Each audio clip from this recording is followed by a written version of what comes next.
नमस्कार मित्रांनो, वरील शेतकरी या यूट्यूब चॅनलमध्ये आपलं सहर्ष स्वागत। मित्रांनो, कापूस पिकाला दुसरा खताचा डोस कोणता द्यावा, त्याचप्रमाणे या खताच्या डोसामध्ये कोणती खते वापरावी जेणेकरून आपल्या कापूस पिकाची पातेगळ थांबणार आहे, त्याचप्रमाणे आपल्या कापूस पिकाची रुंदी वाढणार आहे, फुटव्यांची संख्याही वाढणार आहे।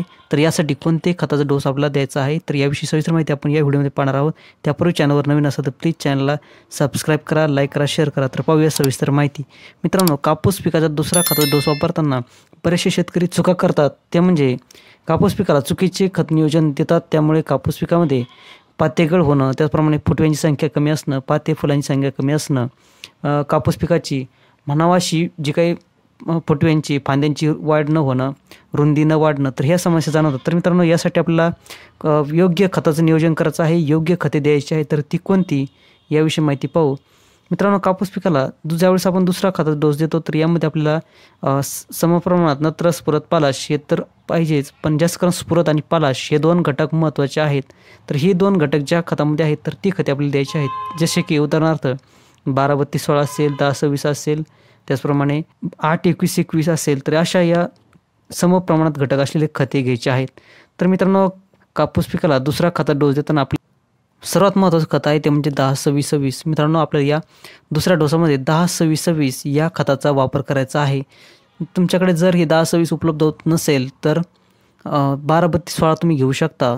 12-32 तुमच्याकडे उपलब्ध नसेल तर मित्रांनो 8-21-21 हे तुम्ही महाधनचं 8-21-21 हे सुद्धा घेऊ शकता। तर मित्रांनो, 10-26च्या आपले एकरी 2 बॅग घ्यायचे आहेत।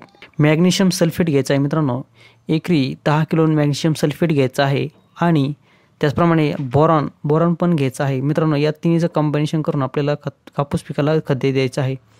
तर मित्रांनो, या 10-26मुळे जे काही स्फुरद आणि पालाश या दोन्हीचे घटक भरपूर असल्या कारणाने आपल्या कापूस पिकाची वाढ तर होणारच आहे, त्याप्रमाणे फळफांद्याही वाढणार आहेत आणि कापूस पिकांचे जे काही वजनदार बोंडे होणार आहेत, त्याचप्रमाणे कापूस पिकाचा फुटवासुद्धा चांगला निघणार आहे।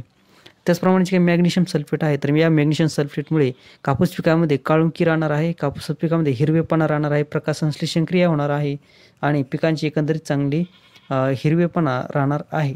त्याचप्रमाणे बोरॉन घेणार आहोत यामध्ये। तर मित्रांनो, या बोरॉनचा फायदा काय होणार आहे, ज्यावेळेस आपले कापूस पिकाला पाते लागणार आहेत, तर या पातेगळ थांबणार आहेत, पातेगळ होणार नाहीत। हा सर्वात मोठा फायदा या बोरॉन घटकाचा असणार आहे। तर मित्रांनो, अशा पद्धतीने 10-26-26 एकरी 2 बॅग प्लस मॅग्नेशियम सल्फेट आणि बोरॉन या तिन्हीचा मिक्सचर करून आपल्याला एकरी कापूस पिकाला खते द्यायचं आहे।